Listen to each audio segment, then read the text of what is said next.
გადავიცვალე, უბრალოდ წავედი და მე არ უნდა რომ ნაცხოვრებ წუთებს.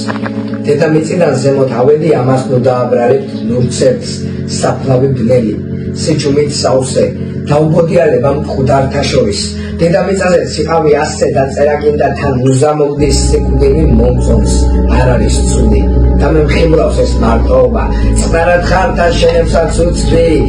მალე მაგის დროც მოვა ხამით სასაფლაო, ჩუმი და მდუმარე, შენს გვამს დამპალი მატლები ხრწნიან, სიცოცხლეს სიკვდილს რატომ უდარებ, აქ მესაფლავენი ერთმანეთს წვრთნიან, ღამით მომკითხავი ბევრი მყავს აქეთ, ამ ჩემს საფლავზე სუფრა იშლება, ძმები ჩემს ქსოვნას იყვიან, თანაც ისეთ ქსოვნას, რომ სხვა ვერ მიხვდება, მერე სიმთვრალეში ცოტა სიმღერებენ, თან იმ სიმღერას მე რომ მიყვარდა, ჩემი სიყვარულის სადრიმგზელოს დალევენ, ამ სიყვარულით საბა გიჟის გავდა, ამასობაში ჩამოწვა სულადამ, წასვლის დროც მოვიდა იტყვიან ძმები, მოსაყოლი გვაქვს კიდევ ბევრი რამე, მერე გავაგრძელოთ, ეხლა ხო ხვდები და სიცარიელეში დავჭი ისო მარტო და მივხვდი იმას, რომ თქვენამდე შორია, გასავლელი მაქვს გზები ისო ფართო, პერენდიტო და ეს მემენტო მარეაო, ყველას ხსოვნა იყოს და არავის არ დავიწყება მიღწევი და ვიճები.